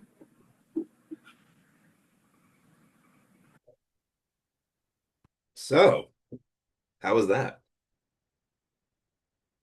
Yeah, you're all pretty somber. You're all pretty much soaking in the emotions that he gave us. Yeah, it was very good, right? So, what did she do that was especially good? Anybody want to point anything out? I can point things out, but if only wondering if any of you noticed anything. Yeah, I learned from her like she have very good face expression and also body language, which did very good. Like make us like think in and understand her story more. Yeah, That's very good. yeah. Dania, did you have a comment too? Yeah, so she was crying. That's what I got. Yeah. Yeah. So, and it wasn't terrible, right? So, like, if you are telling a story that makes you cry, that's a tricky thing to navigate, but it's not something you need to stop from happening, right? It's just something you need to learn how to tell a story with crying if you're going to tell a sad one like that. But it can highly move the audience, right? Lauren, did you have a thought too? Yeah, I was gonna say something similar to that. She just conveyed a lot of emotion in what she was saying. Like the vocabulary she used was, there was moments that she paused and kind of collected herself because she was getting emotional. And so that conveyed a lot in wanting to follow along with that with her. Yeah. Yeah. Yeah, I agree. Good. Anybody else? So what could she have done better? Oh, Andrew, do you have another compliment?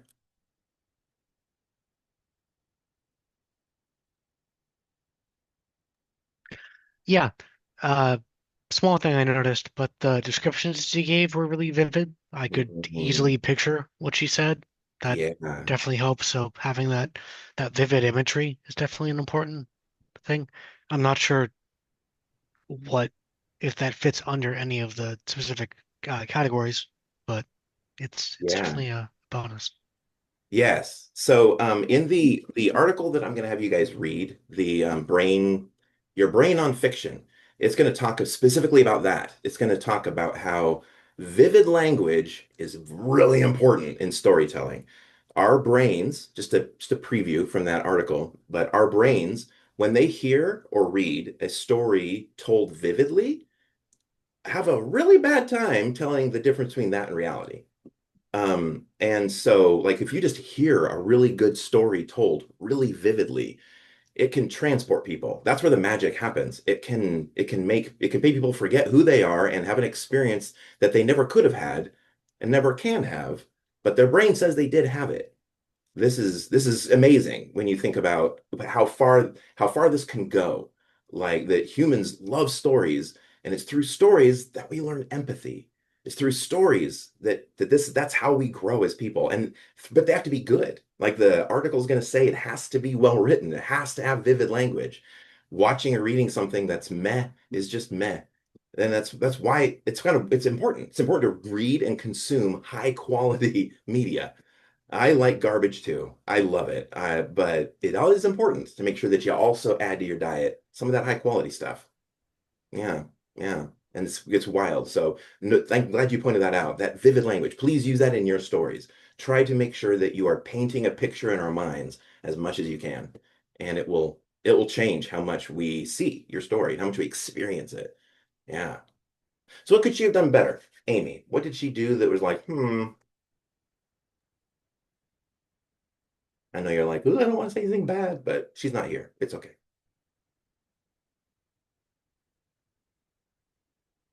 Anybody? Yeah, Lauren. Yeah. She looked really nervous, and I imagine she was, right? And so when she was telling her story, there was a few times that she seemed to get lost in what she was saying. And as soon as she lost herself, it was hard to follow her and to kind of keep on with the story. So those breaks in the story where she had to collect herself, I was trying to make sure I could follow along with what she was Yeah. saying. There was one especially huge one near the end, right? Where it was like, Yeah. are you done? Did you stop? Yeah. Yeah. I agree. So something to think about, right? For yours. She did practice this a lot, she said, but I know she was terrified. So if in hindsight, I'd be like, no, practice it a good 20 times, not 7. So if you find yourself in the same boat, keep going. Practice in front of people. That's kind of a key. I think she practiced in front of a mirror, which is really good, still really, really good. But if you find yourself feeling like I am just freaked out, practice in front of people. It'll be hard, but it'll help. One more thing that I want to point out that I think she could have improved is, I'll show you what's behind her. That's a mess.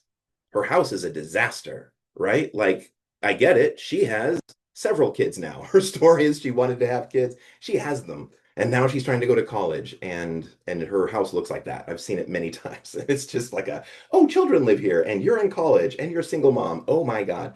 So if you find yourself in that position, I look at that and I go, it's a bit distracting. I didn't mark her down for it. It's not something you get. It's not like this lowered her grade. She did very, very well. But if we want to make this as good as possible, think about what's behind you because it is distracting. Every speech of hers, that was my big feedback at the end, is this disaster behind her. And I find myself looking at it. So did you? I bet you did. So, those are just things to think about. If you can't afford to put something behind you, part of the assignment on Thursday is to read through my advice for this, but just a real quick version of it. Using a digital background, like I think, Lauren, are you using a digital background? Yeah. Using a digital background is one way, as long as you do it smartly. Most digital backgrounds have some tricks that you need to know. So make sure the stuff on Thursday, it will to go through all of this, the stuff that's replacing Thursday's class. But if you're going to use a digital background, you can't lean back into it. I've seen students vanish in the middle of a speech. And don't give it windows. Don't touch your head, because then we see what's behind you. I had students do that, and it's like, I had one student, he was doing just fine, but he kept scratching his head. And during the speech, we saw his bed was covered behind him in these plastic. He was building a model. He was halfway through doing it, and all of the plastic stuff. And it was like, well, we all saw it because it's directly behind you. And you were like, hey, look over there. So it's just things you got to know if you're going to use digital background. But a way to not use digital background, but still kind of get the benefit is just to hang like a flag or a banner behind you, or just pick a blank white wall in your house and just have that behind you. All of that works.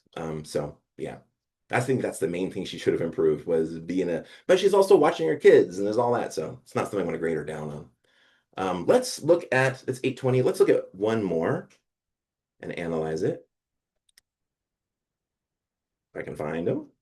There, boop, there we go. Oh yeah, this one's a good one. So this is a standing one. So you get to see this is a remote class, but she told her speech standing up. So I think that I want you to think about that, how it's different. And is this something you want to do?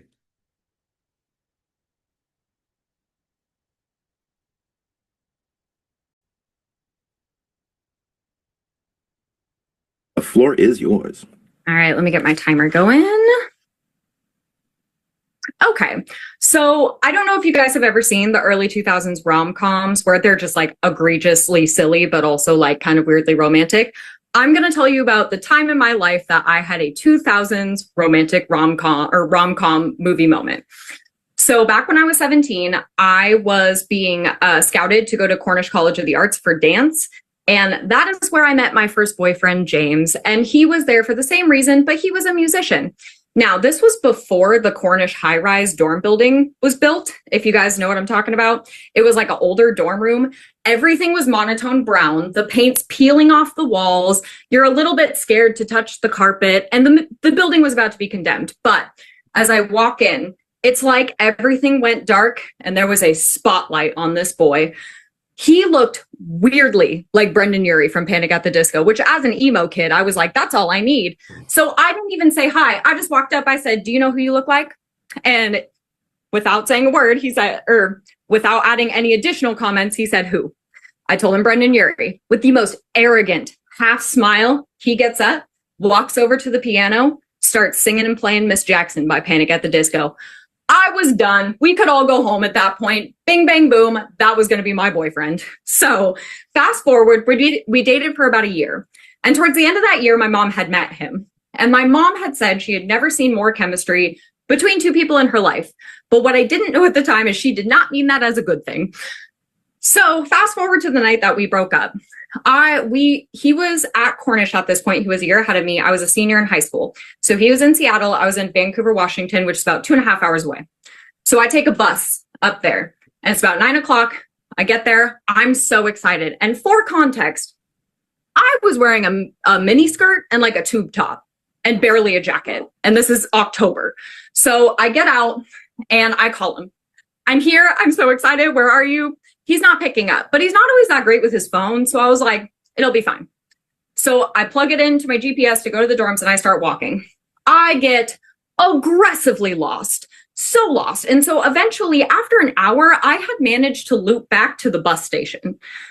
It has been pouring down rain. I'm soaking wet. I'm crying. I have never felt more powerless in my life because I just didn't know what to do. And I was terrified to call my mom. She barely let me go as is. So I'm crying on the side of the road. This sweet angel of a woman comes up and she's like, honey, are you okay? No, ma'am, I am not indeed okay. I need a lot of help right now.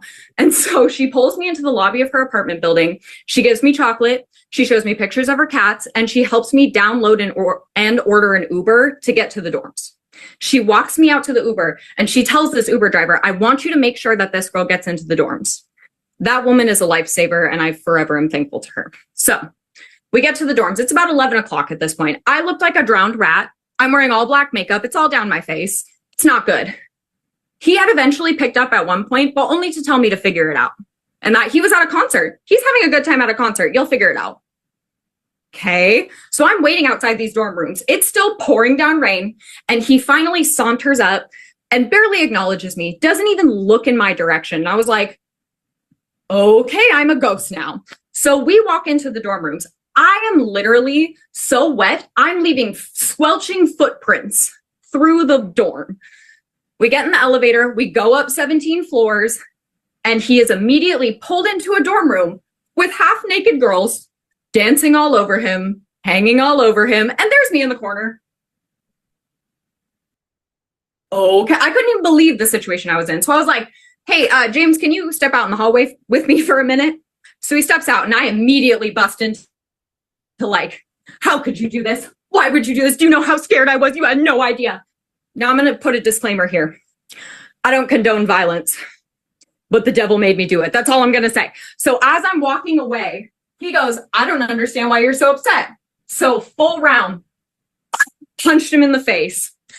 Then I realized what I did and was like, I'm so sorry. I shouldn't have hit you. That's not okay. He immediately goes, I deserved it. Yeah, you did. Yeah, you deserved it. So needless to say, and to his surprise, I broke up with him that night and eventually realized, oh crap, I have to call my mom because he won't even let me stay there at this point. My bus was leaving the next day. He won't even let me stay there. So I call my mom. I tell her what happened. I hear the fear and panic in her voice. I hear her keys jingling, her purse, like I can hear her getting all the things. What I found out later is as she was leaving, and this is about midnight at this point, my brother peeks his head out of his room. My brother's about 18 months younger, so he's like 15. He's like, where are you going? What's happening? My mom's like, I have to go get Delaney right now. And he goes, I'm coming with. He jumps in the car. So they drive up and I told James, I was like, so you're going to wait with me because I'm not just going to sit in this dorm room alone of a school I don't even go to yet. And he was like, no, I'm going to go to bed. Now keep in mind, he wasn't a very big individual and I'm pretty tall. So what did I do? I sat on him. I sat on him for 2.5 hours and told him, you're not leaving. So 2.5 hours of crying, 2.5 hours of like, I love you, 2.5 hours of how could you? And eventually I get the text that my mom and brother are there. So I start to walk out, and surprisingly, he went to walk me to the door after all that, but okay. I see just this dark horse coming out of nowhere. My 15-year-old brother is not wearing a shirt. He is not wearing shoes. He is only wearing his Duck Dynasty jammy pants, bolting it, booking it for this guy. He was going for him. I happened to be in the middle. All I remember is him scooping me up. I don't think my feet touched the floor. I was just in the car all of a sudden. And then we drove home. And I did not hear from him until we went to college together the next year. That's a story for another time. But what I have to say about my mother is through that situation, the next day, she nursed my broken heart. She never shamed me once. She did everything that you would hope as a teenager that your mother would do during your first breakup, and a horrific breakup at that. So thanks, Mom. I will love you forever for that situation. And that's my story. Ooh. All right. Yeah. Very different story, right? Very, very different from the last one. Also very good. I think she did a very good job. But what did she do that was especially good? Anything? Her body language. She did a lot of that body language. Yeah, she did. Yeah, she did tons. And that was possible because she was standing. So be thinking about that for your speech. If you want to stand, because she could pace around. She asked me before she performed this. She was like, I want to do like a moment where I spin around and full on act like I slap the guy who I'm talking to in the story. How do I do that while sitting down? And I'm like, you don't. You stand up. So that might work for you, right? It worked really well for her. She was all over the place, all over that stage. Anastasia, you got a thought? Anastasia? Yeah, and sorry, my Wi-Fi is being but can you hear me? I'm sorry. Yeah. Okay. She leans in conspiratorially during a lot of her asides, like, and now this is like a little bit for you, my audience. Like, come here, I'm going to tell you this little bit. I didn't even notice she was doing that. That's a really good, steal that, everybody. Feel free to steal that, right? And that's a really good way to do an aside. Like, ooh, yeah.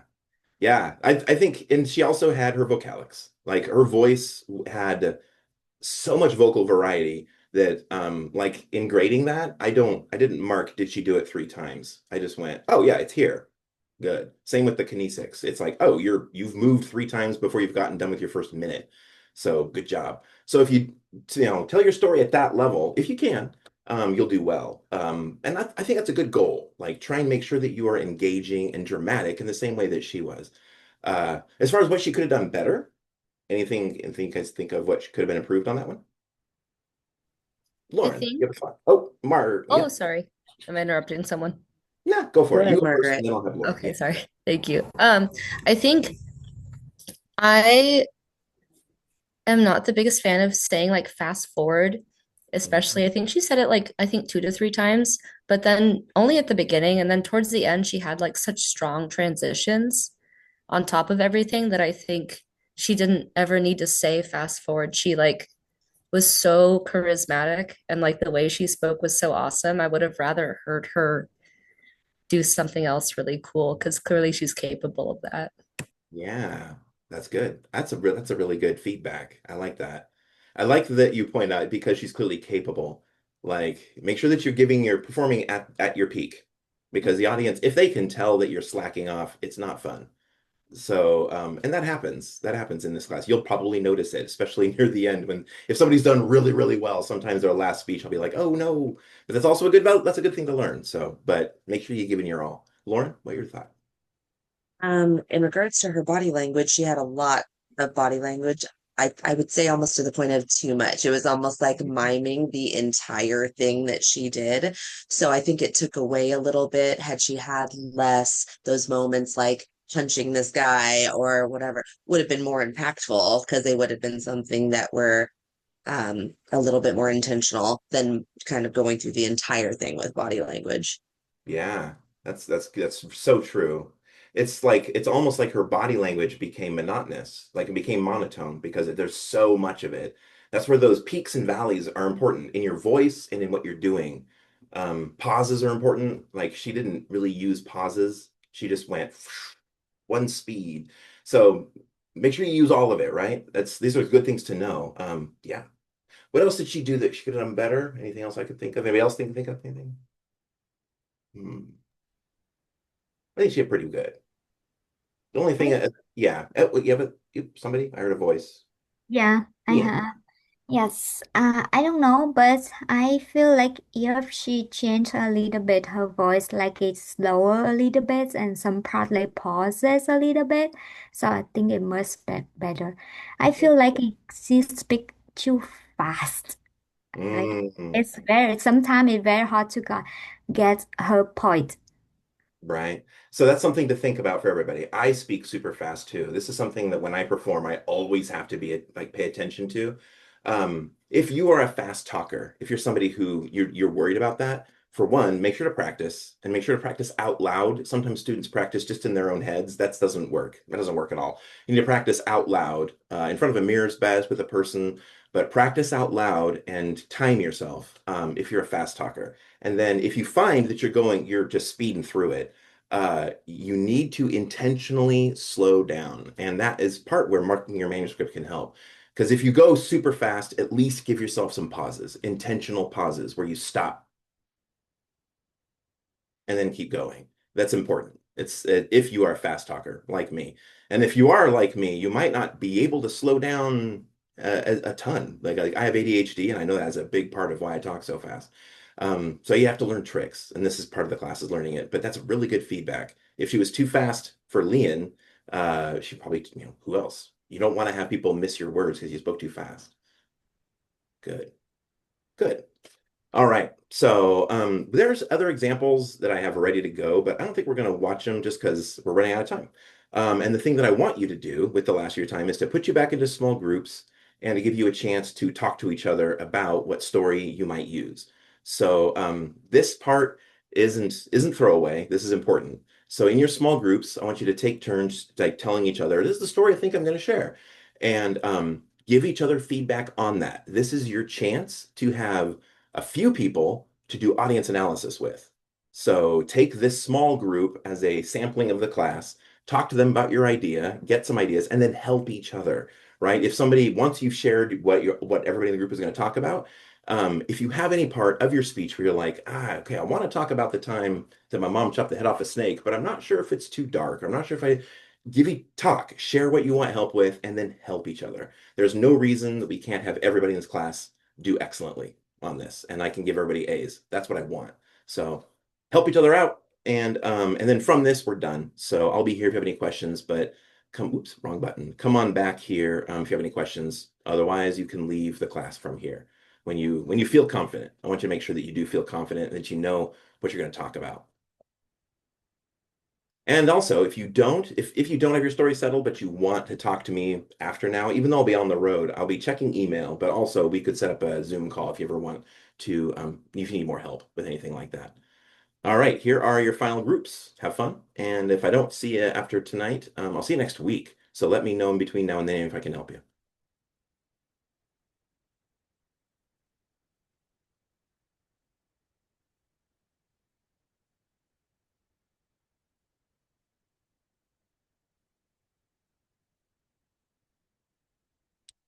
There we go. I'm stopping the recording.